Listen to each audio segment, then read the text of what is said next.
Greetings, I'm Rosalind Parks with NNV News. The annual crowning event of Black History Month is the nation's Savior's Day Convention and Keynote Address. This year's format was broadcast virtually online. Plenary sessions were conducted that covered a wide range of topics. Here's a clip of Honorable Minister Louis Farrakhan's passionate message. I want what happened Savior's Day to be a template for how we're going to move through the darkness of the hour with greater unity, greater thought of how to plan our moves, and above all, knowing that you really are capable of bringing your nation through this hour. Don't doubt. God has made you. You have studied the Word. Now teach it. But more importantly, now live that Word. Here's another clip of Student Minister Ishmael Muhammad delivering Sunday's message to celebrate the birth of a Savior. The United States government, through its counterintelligence program, I want you to look at the forces of evil that's against this tiny little nation of God and the Messiah. You can tell the weight of a man by the weight of his enemies. Listen, if you have the most powerful government on earth that is working against Elijah Muhammad, the Nation of Islam, Louis Farrakhan, the Nation of Islam, along with members from the Arab world, members from the Jewish community, that goes all the way to Israel. Talk to me. You got to see what all of these documentaries, all of these books that are written, falsely charging the Honorable Minister Louis Farrakhan, attacking our Savior. You got to ask yourself, there's something that your enemy does not want you to get, that the Nation of Islam offers to black people.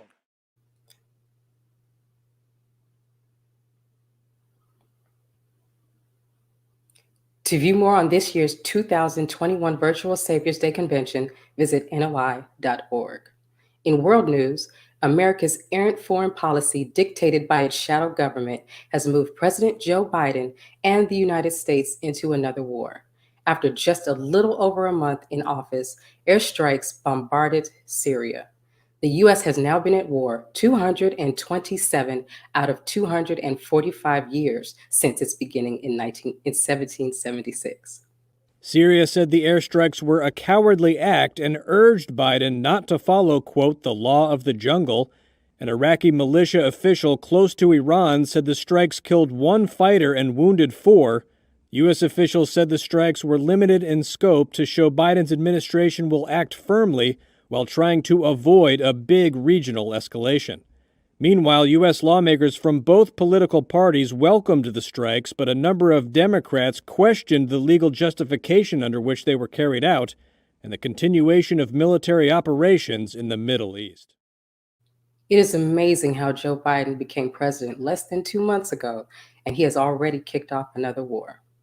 Last week, after the press conference held by Attorney Ben Crump in Harlem, New York, concerning new evidence connecting the FBI and NYPD with the assassination of Malcolm X, NNV News representative Willie Muhammad conducted an interview with the attorney along with NOI Executive Council member Dr. Wesley Muhammad.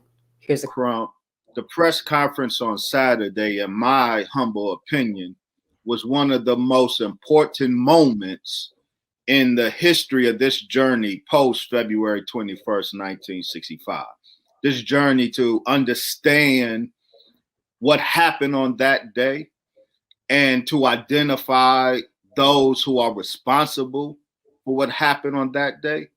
The press conference that you held with Reggie Wood and the family of Malcolm X this Saturday, I believe it's one of the most important moments in this journey. It sheds light because of what Reggie Wood revealed from his cousin. We not only have an understanding of Ray Wood's involvement, but his involvement sheds further light on Gene Roberts' involvement, because they both had the same handlers. They both were sent to the Audubon Ballroom by the same lieutenants and field commanders. Monday, Willie Muhammad interviewed Reggie Wood, who is the family of FBI agent Raymond Wood, who revealed the FBI and NYPD involvement in the assassination of Malcolm X. To view the entire interview, visit nnbnews.com. Let's pause for announcements from our sponsors. Be a part of the force that powers truth in journalism. Your support helps us to highlight solutions for a brighter tomorrow. Go to nnbnews.com/donate. This is Sister Sajdah Muhammad. We are proud to announce that the Sajdah House commemorative Elijah coins are finally here.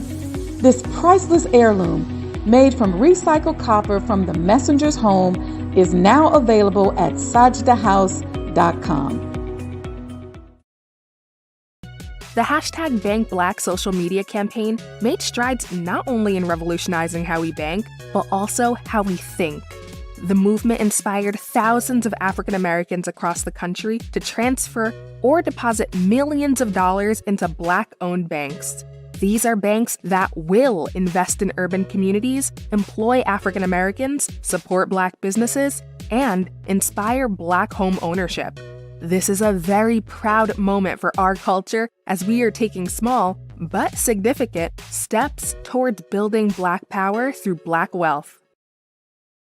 Please share your thoughts with us in the comment section below. Follow us on social media at NNB News, and please subscribe to our YouTube channel at National Network View. I am Anissa Muhammad with nnbnews.com.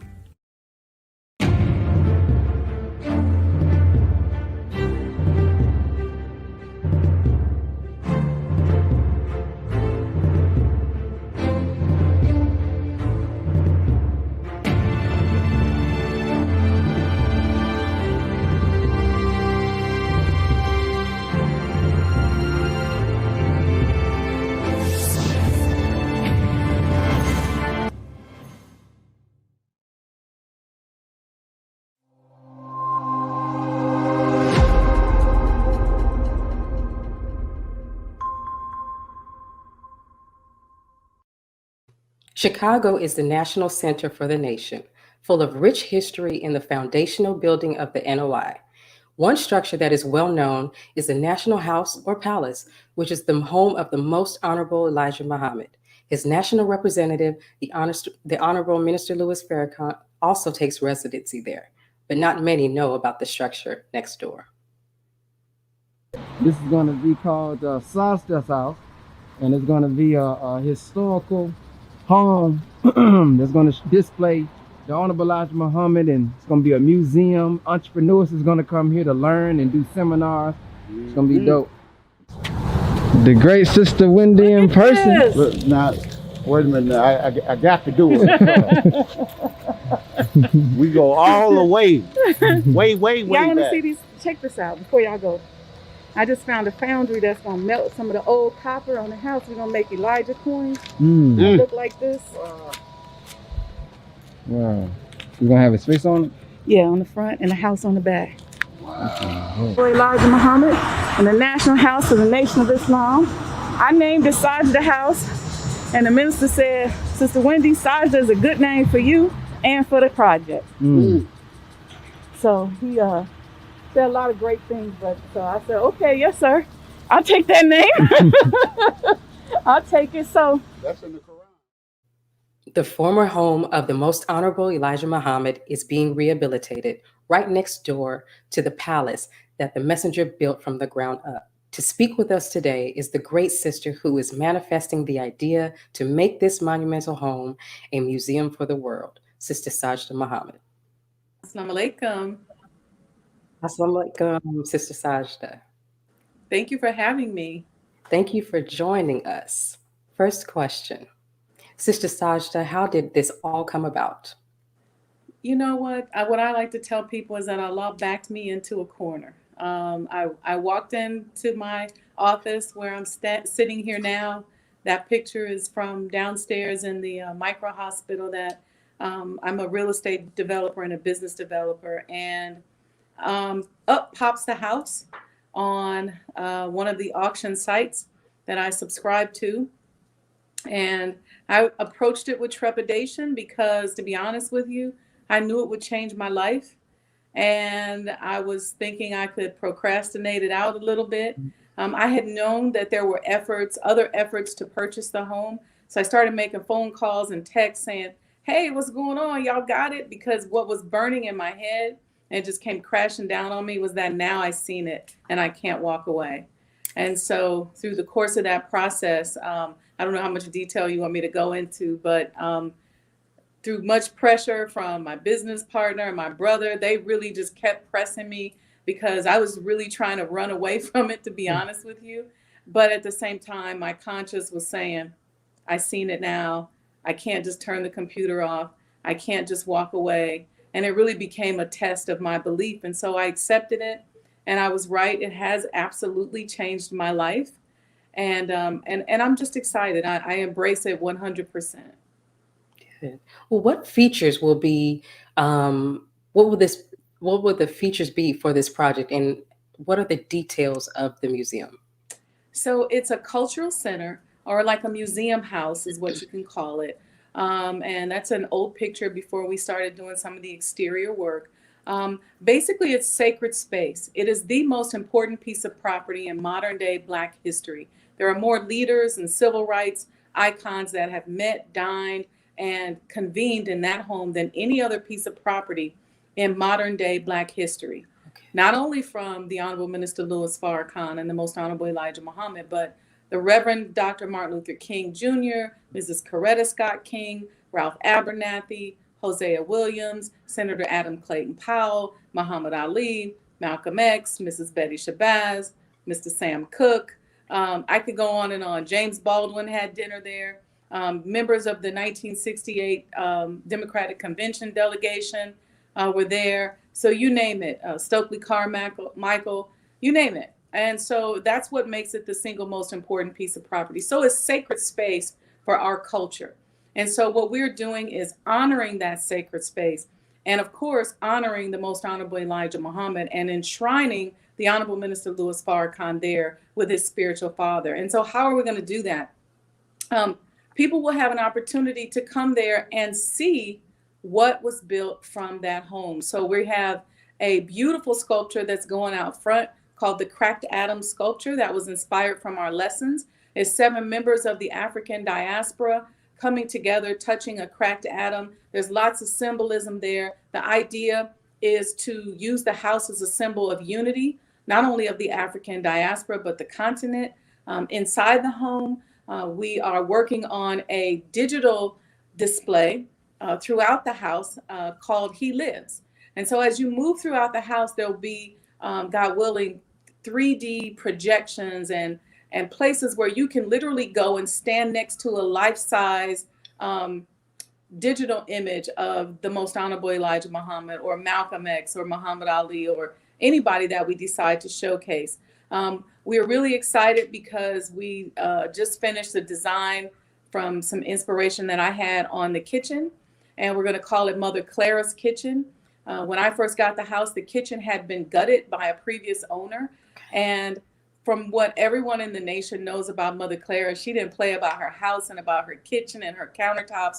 And she was so iconic when it came to serving people and helping people to have access to healthy meals and things like that. So many people came there and learned from her. So what we decided to do was I designed a kitchen that I said, you know what, Mother, we just want to restore your kitchen and give it to you as a dedication for your sacrifice in the nation, and to say thank you, and that we're sorry that they gutted your kitchen, but here's a new one. So that's one of the additional features. We have the Table Talks partnership, the Most Honorable Elijah Muhammad Table Talks, and we're doing a partnership with that organization. We got some really cool technology there where we'll be able to project people down onto the table, which is actually a table that was used by the Most Honorable Elijah Muhammad. And so we're working on exhibit space on Mother Khadija Farrakhan, and we're going to do like the first ladies with her dresses. And I don't want to give it all away, but we're recycling and repurposing everything. You saw our commercial on the coins. So if we take a piece of brick off the house, we're using it either back on the house or in some other kind of way. We've got windows we're going to be offering to the public, a couple of doors. We're recycling copper and making coins. So it's really repurposing and not wasting anything that was graced by the presence of the Most Honorable Elijah Muhammad. So speaking of the coin, can you tell us a little bit more about this? So these coins, they're the Sajdah House commemorative Elijah coins. And what we did was we took old copper that was from the gutters and downspouts, and we had to cut it, we had to wash it, we had to get the nails out of it, we had to melt it down. The melting point was 1,983 degrees Fahrenheit. And this mold, which was designed by Brother Tori Muhammad with some consultation assistance from Imam Sultan Rahman and Brother Abnar Farrakhan. And so we put this together, created the mold. Each coin is graded, so each one has its own barcode. It's actually a collector's item, so it's unique. And with some of the other ones we have that have not been graded, we're thinking of blinging them out and, making like a medallion out of them. But the idea is for everybody to be able to walk away with an heirloom or a collector's piece from the copper, recycled copper of the messenger's home. So you can go to sajdahhouse.com and order your coin today. Sounds amazing. What is the projected completion date for this project? It sounds like it's a lot. It's a lot. I've been playing around with the dates. Construction will be done somewhere around this summer.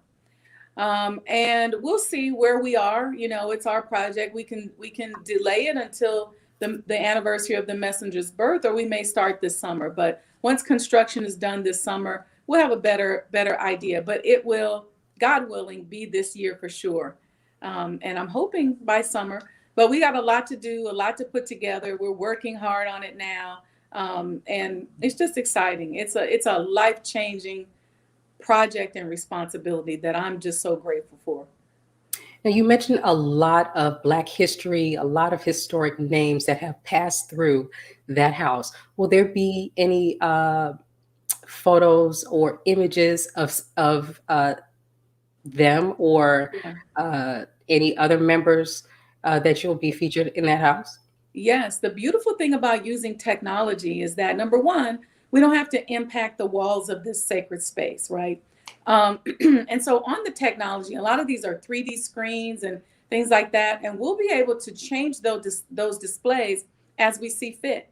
So if it's Reverend Dr. Martin Luther King's birthday, we can do a whole display on Reverend Dr. Martin Luther King and his meeting that he had with the Most Honorable Elijah Muhammad. So we plan to showcase the unity that existed in our community that a lot of people don't realize. I mean, I realize that they made us pick a side, at some point, but this house served as a symbol of unity, and we're going to show that. So there are a lot of people. I'm discovering somebody new every day that was there in that home. Now, currently, we know that Minister Farrakhan also has taken residency in that house. Will any of his images be included in some of the 3D images that you are going to feature in that house? So the residency of the Honorable Minister Louis Farrakhan is actually next door in what we call now the Palace. And will there be images of him there? Yes, there will be. we plan to enshrine him there with his father, his spiritual father, the Most Honorable Elijah Muhammad. So we've got some very valuable conversations between the two of them that are part of the Table Talk series.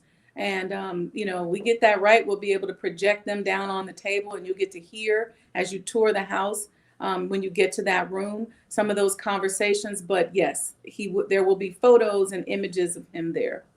Perfect. Okay. Well, I want to know more about the structural aspect of the house. It was copper, it's brick. Did you run into, or are you running into any unforeseen problems or issues pulling or extracting that copper, keeping the structure as close to the original as can be? What are you running into when you're working on this project? Let me tell you what's so beautiful and blessed about this space. Mhm. And that is that this house is 119 years old. Mhm. When you come in it and you see the wood and you see how stable this house is, you will know for sure that it is blessed and sacred space. There are 5 different types of wood in the house. We've got copper all around it. We've got limestone. We've got, stained glass and lead glass windows. And really, when you do a project like this, it's a little bit different from new construction where somebody draws it out on a piece of paper and you just put it together. In this case, it's like one big puzzle, right? So every aspect, we have to figure out how to do it, because the mandate is we're not doing surgery on those walls. We are not altering this sacred space. And so we've been able to be successful at that by the grace of Allah so far, and figuring out those puzzle pieces and figuring out how to get the pipes up in there and also update it as well. So difficulty with the copper, not at all. In fact, about it, some of the copper that was on like the bay windows and things like that, we were able to keep. So when we took my lights went off. I need a clapper. I'll turn it off as soon as I finish talking. But anyway, when we took the white paint off the walls, what we ended up having is copper underneath there. And we were able to show the lead and the stained glass. So not all the copper were we able to recycle. Let me turn my light back on. It's on a timer. Sure.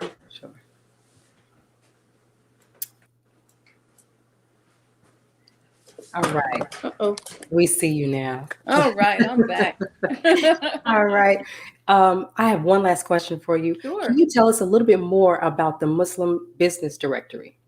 Yes. So the Black Muslim Business Directory is something that I've wanted to do for many, many years.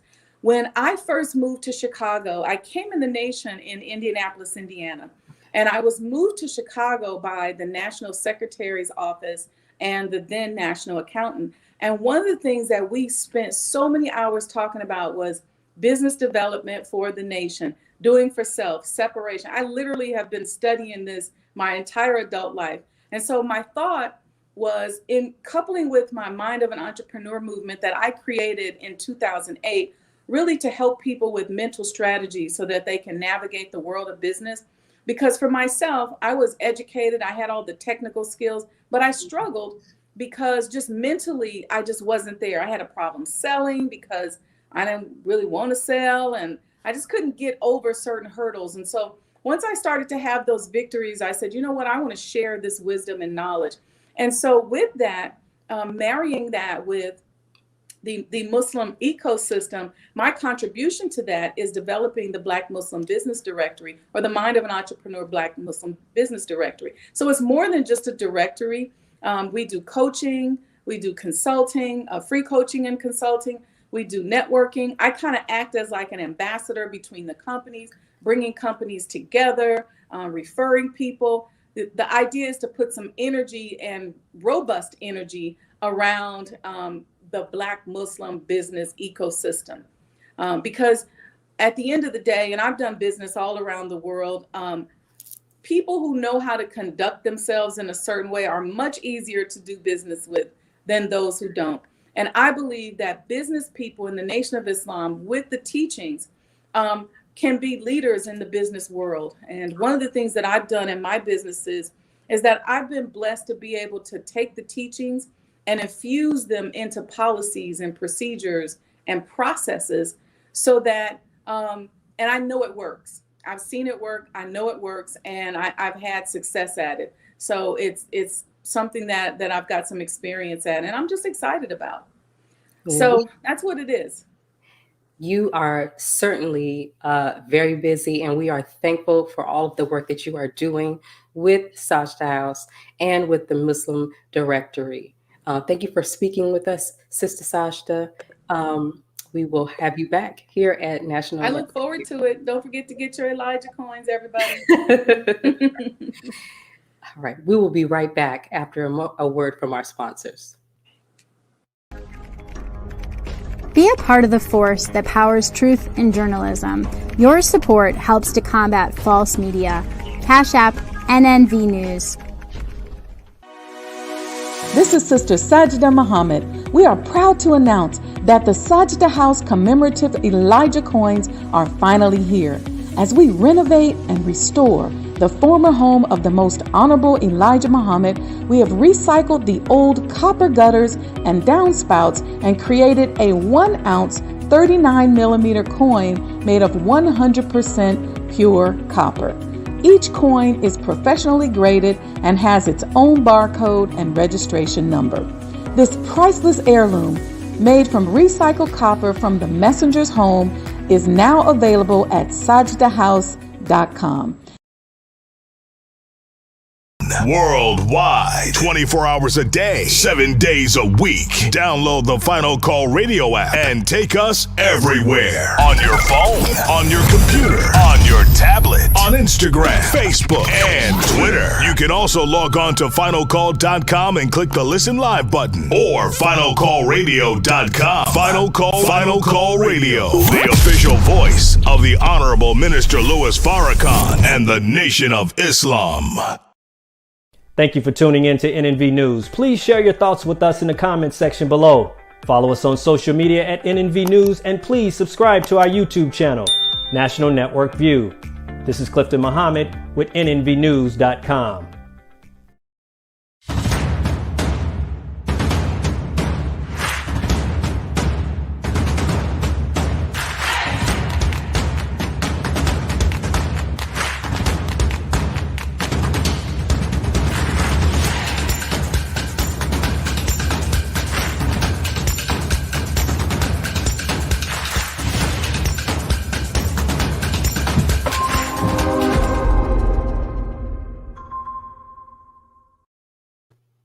Throughout the United States, Black neighborhoods are known as food deserts. There's a concentration in our communities of low-quality food and water. What are some solutions? One of my favorite things to do is go to the farmer's market on Sunday mornings. When you're getting food from a local producer, when you're getting it from within 100 miles, when you're getting it after it's been picked freshly that morning, it's going to be so much more flavorful. I think the greatest joy I get from farming is when people tell me how incredible that tomato is, how incredible that potato is. It's about having a relationship and taking responsibility for your food. You know the person who's growing your food. In the farmers market, there's so much opportunity for us to really acknowledge and honor the people who grow good, clean, whole foods and bring them to us. I know when I show up at the farmers market that the food is local, that it's good for me, and that my dollar is going basically back to the farmer who grew the food. We are helping to strengthen the local economy, supporting our neighbors. It's up to us to ensure that farmers can continue to do the work that they do and provide us with the fresh, healthy local food that we. Today we have the opportunity to speak with our sister, Beverly Grant. She is the owner of MoBetta Marketplace, where she sells produce that is grown from her farm, Sopuff. Thank you for joining us, Beverly.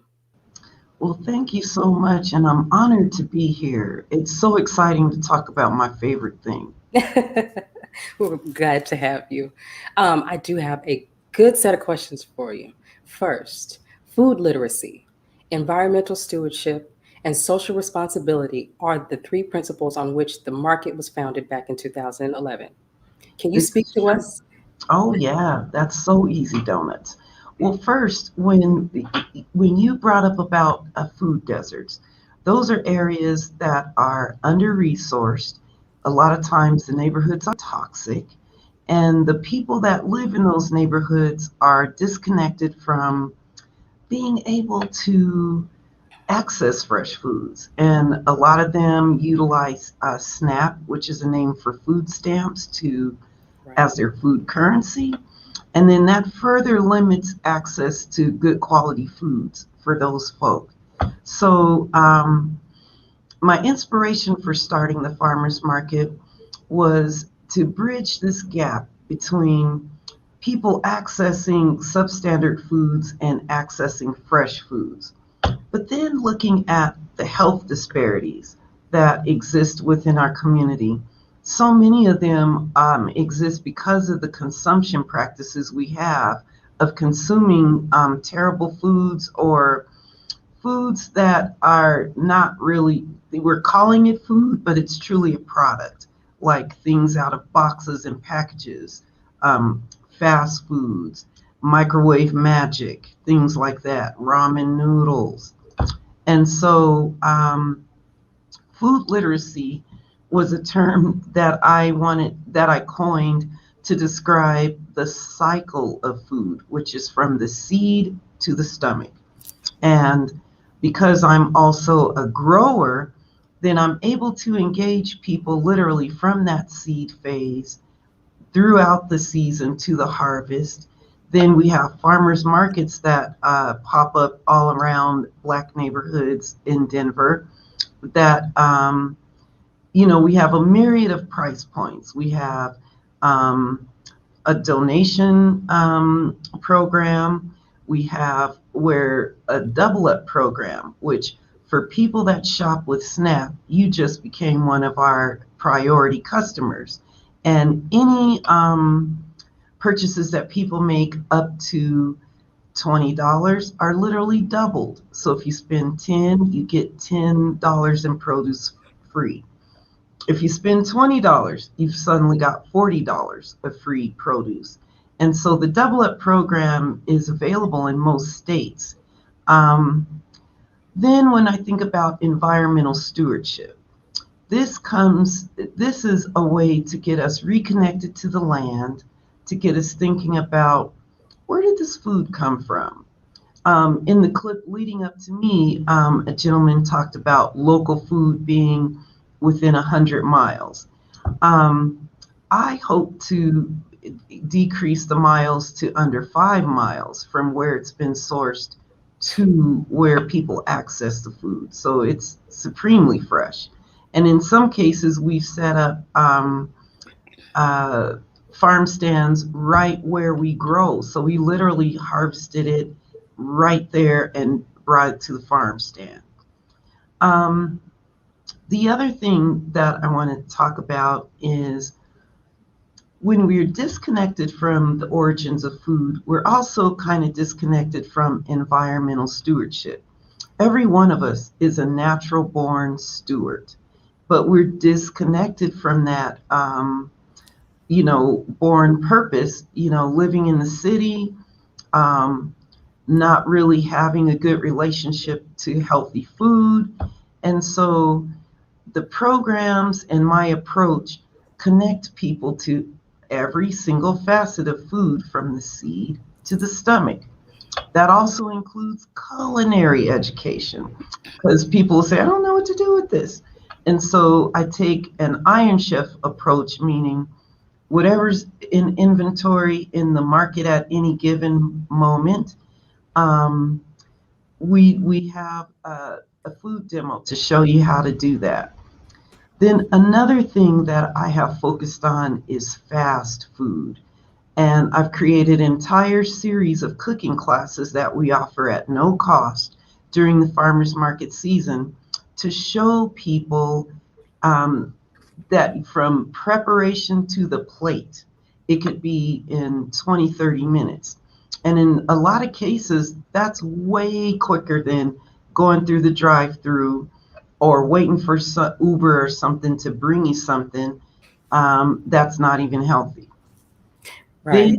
Then social responsibility, my third tenet, that really speaks to absolutely dismantling the barriers for our community to be to access food and to dismantle the notion that organic food is too expensive for us to access and eat. Okay. Well, for HEAL, HEAL, which stands for Healthy Eating, Active Living, what are some examples of the things you teach to promote this philosophy? Oh, that's really easy. Let's start with the active living piece. Now, a typical farmer's market season is June to October, roughly 18 weeks or so. And I offer no-cost active living like yoga, Tai Chi, Zumba, for example, to break barriers to access to getting our folk moving. I even have line dancing at the farmers markets because people say, well, I don't want to try this, I don't want to try that, but people will dance and suddenly you've done some movement. We have those little devices that count steps, and people are doing thousands of steps just participating in line dancing. And so those are examples of active living strategies. Then regarding the healthy eating, free cooking classes, access to foods or going to the farms, participating in being a part of the growing process. Then also, let's look at this word health. Health is, I define as, physical, spiritual, emotional, mental, relational, financial. And so we literally have a resource to link people to all that full scope of what health is. And so I have partnerships with various mental health practitioners to help people, work through crisis. I also have built a whole lot of relationships directly with holistic healers because some people really do not want to be engaged in the traditional Western medicine. And so I like to help people learn another way and how food literally is medicine. Now, I did hear you say that you had line dancing and a few other things, including yoga. I did some research and saw that you are a certified instructor. Can you tell us a little bit more about when you got certified and what inspired you to do so? Certainly. I became certified in 2018. I began a year-long study with Satya, S-A-T-Y-A, Yoga Cooperative.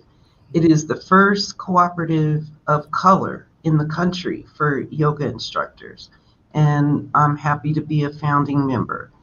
Also, my inspiration, I would say, began with my son. You see a little picture of him here.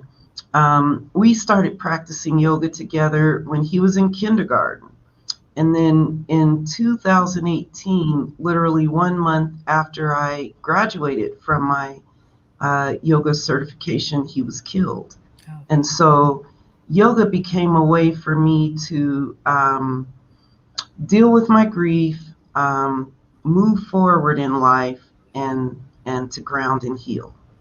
And it sounds like you're doing just that to help others do the same. There's no doubt about it. In fact, I've co-authored a class with another Satya sister strictly around serving people dealing with grief. Okay. Well, Sister Beverly, I do have an important question for you.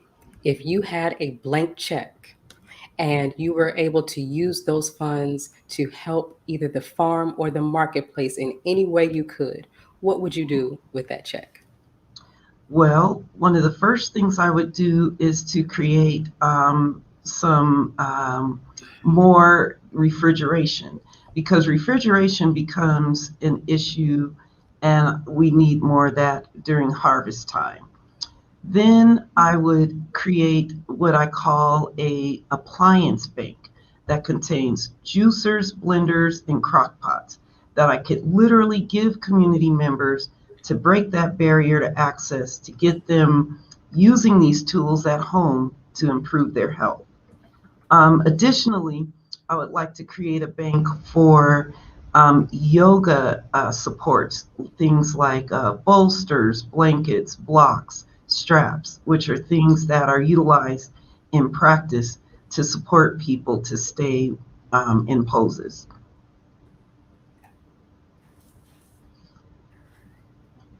Okay, Sister Beverly, with that said, how can those who need to reach you? Well, certainly you could hit me up on and direct message me via any of the social media platforms like Instagram and Facebook especially.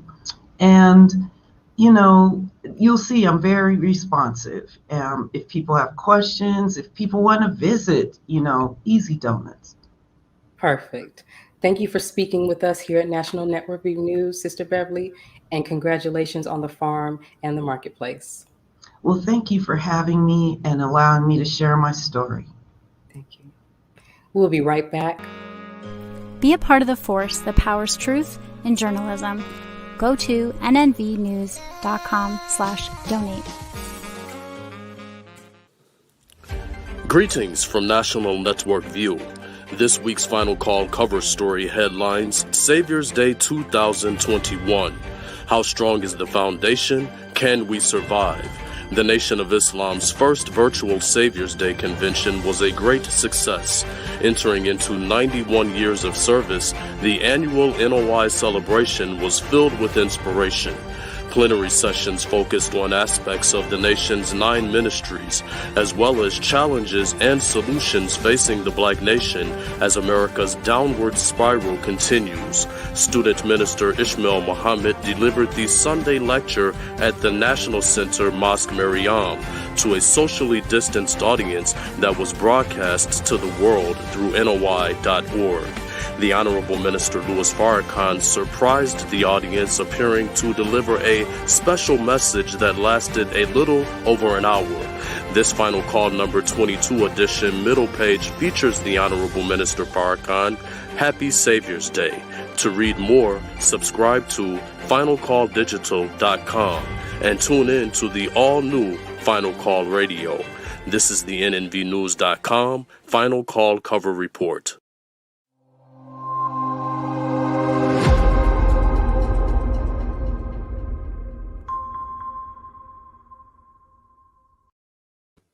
All Hip Hop is a hip hop news website founded in 1998.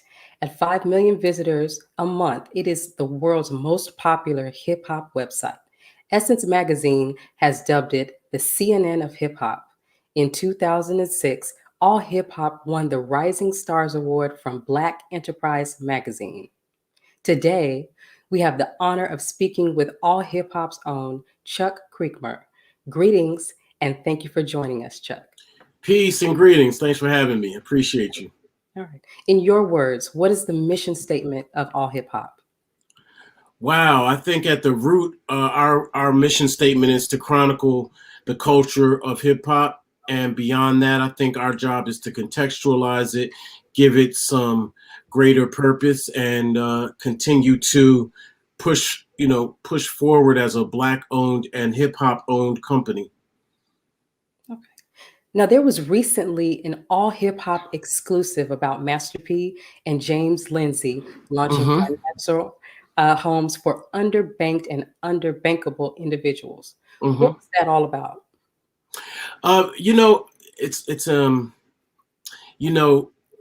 Life is interesting, and there's so many different dots connected. So a guy that I went to school with, college, in fact, is a partner in that venture. And he tipped me off to it just a few months ago and let me know how it was going down. And that particular venture is Black men and the community coming together to eliminate some of the prejudices that exist in the systems of banking. And I'm all here for it. I think that it's another, again, statement to the fact that they knew where to go to break that news, because other outlets do not focus on that aspect of Black America.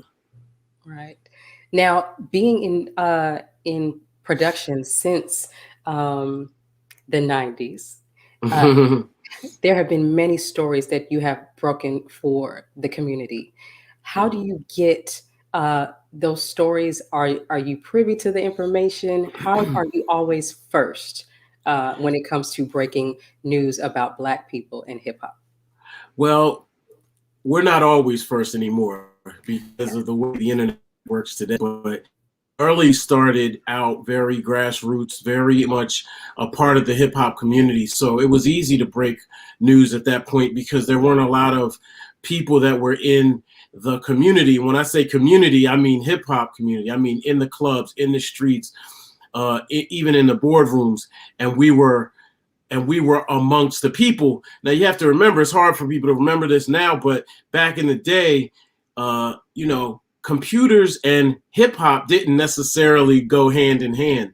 So people were either one or the other. So if you were doing hip hop, you might just be someone behind a computer and no one ever saw you. We broke that down, and we were probably the first site to.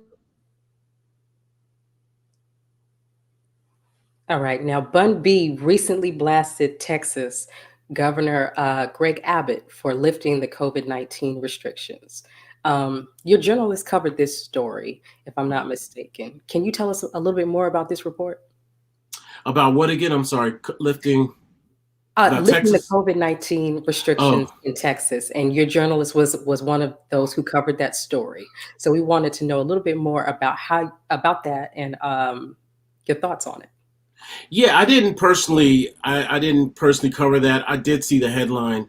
That's the thing with running this show. You don't always see all the smaller details. But yeah, I think Bun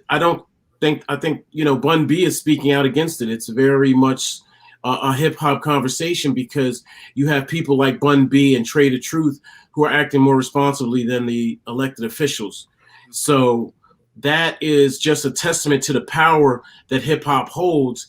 And we have to continue to, really hold on to that, because if we don't, we end up losing it. So now that we see people acting a fool, this is a pandemic, acting a fool, if you will, hip hop's elder statesmen and spokespeople are really grabbing the mic from the people with poor judgment right now. Right. I will say hip hop does have an extremely heavy and extremely large influence on the United States and arguably the world. With that said, how do you feel about some of our artists grabbing the mic and speaking out in advocacy for those of us here in the United States versus those who are those elected officials? I think it's time. I mean, first of all, I think that everyone shouldn't grab the mic. Not everyone. Everyone Right. doesn't need to hold that position. And I think that's one thing that social media has kind of gotten us away from, people sort of playing their position. When I came into the game, or rather when I came in to hip hop as a fan, more or less, there was a hierarchy, and we saw that hierarchy, and the leaders knew they were leaders, and maybe they weren't actual leaders per se. They were spokespeople for the leaders. They were projecting the message that was taught to them. And now I think some folks feel they need to be the leader when they need to be the student or the follower and really sit and listen to those that really know what they're saying. And I think Bun B is an excellent choice of someone who, in fact, does know what he's saying. I'd agree. Now, most recently, there is a new Biggie movie out. Mm-hmm. Have you seen it? Mm-hmm. And Mm-hmm. what are your thoughts on it? Well, my thoughts are, I saw the movie. To be honest, I'm very tired of seeing Biggie die. Honestly, someone who, I wasn't there obviously, but I was torn on that day, that Sunday, in which I heard. I know exactly where I was. I know exactly how I felt. So I'm definitely a little frustrated in that we keep reliving these same narratives and these same stories. And I walked into it eager to get something a little bit different. Maybe we do get to see the younger Biggie a little more, or maybe we get a different story or narrative, but it seemed like the same type of story that we've all heard. Second of all, I still feel very strongly that there are so many more stories to tell, and that there are countless hip hop stories. If you want it to be, street or whatever, we have that too. One of my favorite groups is EPMD. EPMD has everything you could ever want in a dramatic story. So I just would like to see other people get some time on these platforms. And that's why we're here. We're hopefully going to be able to do some of that. Right. Now, speaking of platforms, you did say that you built yours, from the ground up, and it was very grassroots. For a lot of us here in COVID times, many people are starting businesses at home, finding out what their talents are. What advice would you give someone who wanted to start their own hip hop business or website? Well, it's tough. I don't see too many people starting websites now. It's a different animal. It's not simple anymore. There are a lot of factors involved. And folks, if you are going to start a website, or even on someone else's platform like Instagram.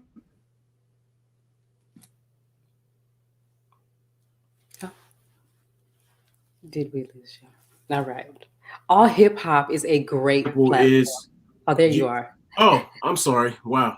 Okay. YouTube, Google, they all have analytics. They all have metrics. They all have ways, and they're sneaky, and if you don't understand the way these things operate, you will find yourself losing out or not seeing why your business isn't growing. So I'm a firm advocate for growing your own business on your own platform, and then continuing to grow in that manner. And the other things, such as YouTube or whatever, are extensions to your brand. And that's what we've tried to do. All right. Well, thank you, Chuck, for speaking with us today here at NNV News. We will be visiting your site, and thank you for that insight regarding starting the business. Thank you so much. All Hip Hop, you're welcome. All Hip Hop is a great platform representing our culture. We would like to make sure that you all visit allhiphop.com. Thanks for joining us today. Be a part of the force that powers truth in journalism. Go to nnvnews.com/donate.